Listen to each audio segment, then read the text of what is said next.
ఏకాదశులలో భీష్మ ఏకాదశి యొక్క ప్రత్యేకత ఏమిటి? భీష్ముడి పేరిట ఈ ఏకాదశికి ఎందుకు నామం వచ్చింది? మాఘమాసంలో వచ్చే ప్రతి తిథి సంవత్సరంలో వచ్చే ఇతర తిథుల కన్నా అత్యధికమైన ఫలితాన్ని ఇస్తుంది అన్నది శాస్త్రవచనం. కారణం, మాఘమాసం సంవత్సరానికి సంధ్యా సమయం కనుక.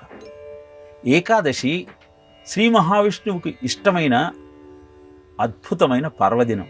భీష్ముడు ఉత్తరాయణ కాలం కోసం వేచి చూచి మకర రాశిలోకి సూర్యుడు ప్రవేశించగానే తన దేహాన్ని త్యాగం చేయకుండా మాఘమాసం వచ్చేదాకా వేచి చూచాడు.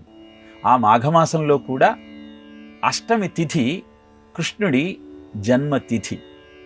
అలాగే దుర్గమ్మ జన్మించినటువంటి ముహూర్తం, మాయా మాధవుడు ఇద్దరూ జన్మించిన ముహూర్తంలో తన దేహాన్ని వదిలేయాలన్న సంకల్పంతో భీష్మాష్టమి దాకా ఎదురుచూచి ఒక్కొక్క ప్రాణాన్ని ఒక్కొక్క తిథి నాడు వదిలేస్తూ ఏకాదశి నాడు ఆ శ్రీ మహావిష్ణువుకు చాలా ప్రీతికరమైనటువంటి తిథి నాడు తన దేహ త్యాగం చేశాడు. అందుకే భీష్మ ఏకాదశి అని మాఘమాసంలో వచ్చే శుక్లపక్ష ఏకాదశికి నామకరణం చేయటం జరిగింది.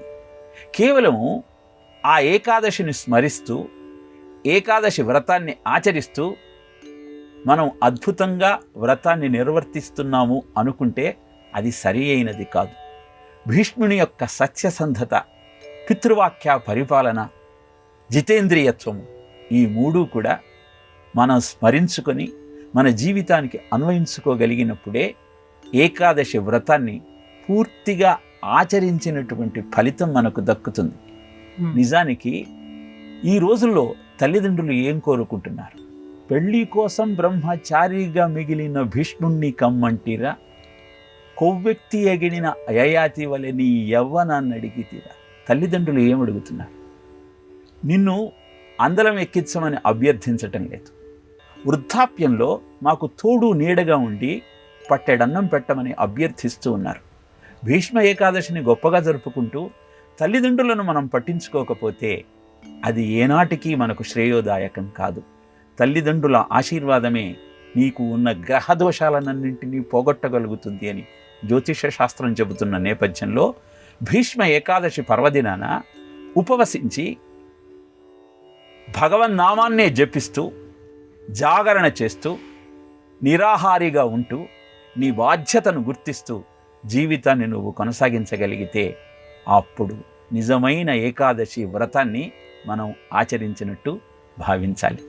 ఇలా భీష్ముడు మాఘమాసంలో అష్టమి నాడు తన దేహాన్ని వదలాలని నిశ్చయించుకొని ఒక్కొక్క ప్రాణాన్ని ఒక్కొక్క తిథి నాడు వదిలేస్తూ భీష్మ ఏకాదశి నాడు హరికి ప్రీతిపాత్రమైన తిథి నాడు తన దేహాన్ని త్యజించాడన్న విషయాన్ని మనం గమనించగలిగితే ఆయనకు ఉన్న జితేంద్రియత్వము, ఆయనకు ఉన్న సత్యసంధత మనం గుర్తించగలిగిన వాళ్ళము అవుతాం.